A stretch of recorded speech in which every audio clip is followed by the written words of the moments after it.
마태복음 5장 44절에 보면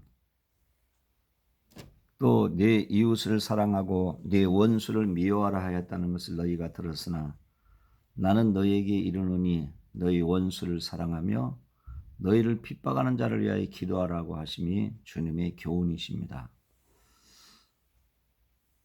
첫째, 원수를 미워하는 것은 율법의 정신입니다. 원수는 이미 내게 대하여 악을 행함으로 내게 손해를 입힌 적입니다. 이를 미워하는 것은 당연하지요. 이는 악한 사람 자체를 미워하는 까닭에 결과적으로 원수를 미워하는 데까지 이르렀습니다. 그러나 이런 사고방식과 이런 행동으로 이어지면 이 세상은 서로 물고 찢고 싸우다가 피차 멸망하는 결과밖에 없을 것입니다.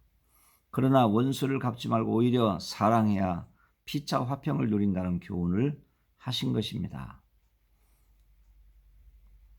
그러나 하나님께서는 당신의 선민 이스라엘 백성들을 괴롭히거나 파괴하거나 공격하거나 했을 때는 오래 참으시다가 반드시 심판하심을 볼 수 있습니다.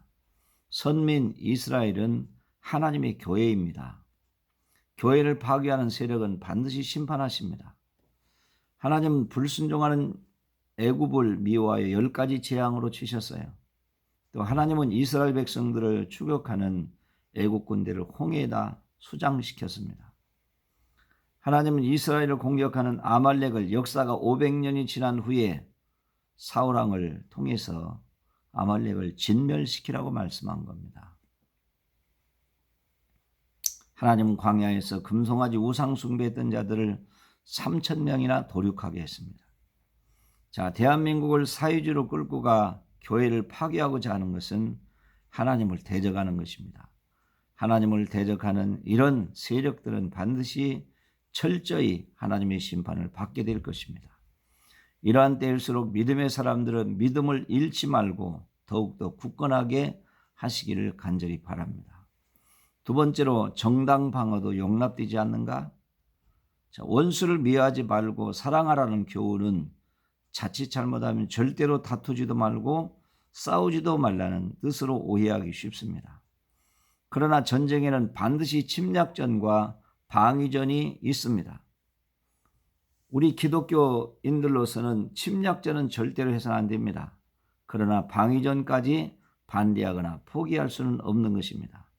정당 방어는 아직 완전히 당하지 않은 침략을 막는 행동입니다.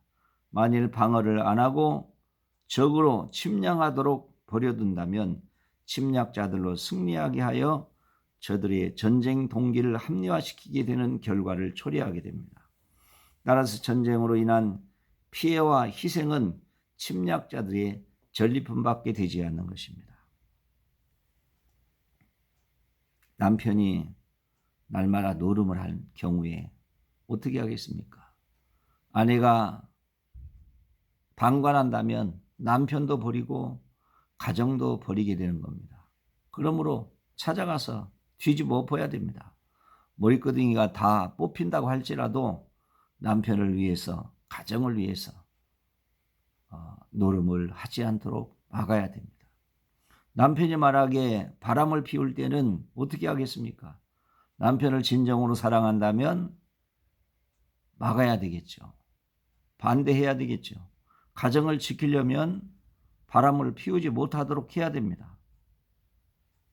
내 자녀가 누구한테 혹은 선배한테 얻어맞고 왔다. 그랬을 경우에는 엄마가 찾아가든 아빠가 찾아가든 그를 혼내주고 다시는 그러지 못하도록 해야 될 것입니다. 하나님은 정당 방어는 허락하셨습니다. 창세기 14장 14절에 아브라함은 조카 롯이 적들에게 붙잡혀갔다는 소식을 듣고 가병 318명을 거느리고 그들을 추격하여 제거하고 조카 롯과 포로로 잡혀갔던 소돔 사람들을 구출해오고 전리품들을 다 가져와서 전리품 중에 10분의 1을 멜기세덱에게 11조로 드렸습니다. 사사기 7장 3절 이하에 기드온이 미디안에 대한 의분을 가지고 있을 때 하나님이 선택하셔서 전쟁을 하게 하시는데 전쟁할 수 있는 사람 불러 모으니까 32,000명이었습니다. 하나님은 그 너무나 많다. 그래서 돌아가라고 하니까 22,000명이 돌아갔습니다. 10,000명 남았습니다. 10,000명? 이거 가지고 어떻게 하지? 그러나 하나님은 그것도 많다. 계곡에 데리고 내려가서 물을 먹여라.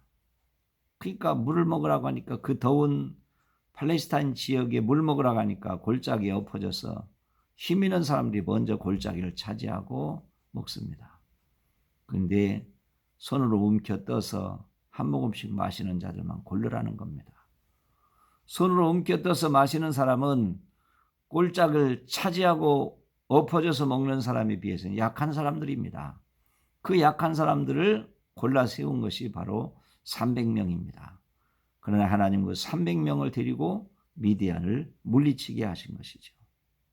할렐루야. 이와 같이 하나님은 정당 방언은 용납도 하시고 후원도 하시고 함께 도와주신 것을 볼 수 있습니다. 세 번째로 원수를 사랑하라는 교훈이 제일입니다. 예수님은 교훈하시길 악한 자를 데려가지 말고 누구든지 오른편 뺨을 치거든 왼편도 돌려대며 속옷을 가지고자 하는 자에게 겉옷까지도 가지게 하며 구하는 자에게 주며 꾸고자 하는 자에게 거절하지 말라고 하셨으니 이 얼마나 위대한 삶의 방법입니까? 또한 로마서 12장 20절에 원수가 줄이거든 먹이라 목마르거든 마시오라고 하셨습니다.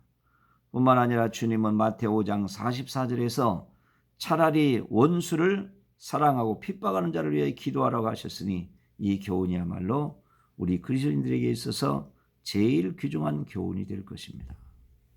악은 악으로 이길 수 없고 오직 선으로서만이 악을 이길 수 있습니다. 원수를 미워하고 악을 악으로 갚는다면 이방인들과 세리들보다 나은 것이 무엇이겠습니까? 손양원 목사님은 두 아들 동인이와 동신이를 죽인 원수지요. 얼마나 아프고 얼마나 힘들었겠습니까? 그래서 결국 수복이 되고 아들을 죽였던 범인이 잡혀서 사형 선고를 받게 되었는데 손양원 목사님에게 연락이 온 겁니다. 어떻게 할 거냐고. 용서해 주라는 겁니다. 가족들은 그 아들을 죽인 원수를 다 죽이라고 했지만 손양원 목사님 그를 용서해 주고 아들 대신 양아들 삼겠다.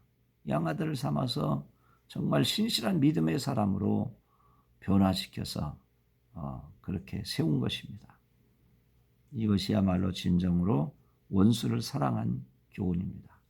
우리 예수님은 십자가에서 못 박혀 죽으실 때 죽기 전에 십자가상에서 아버지여 저들이 하는 일을 저들이 알지 못하나니 저들의 죄를 용서해 달라고 하나님 아버지께 간구한 모습을 볼 수 있습니다.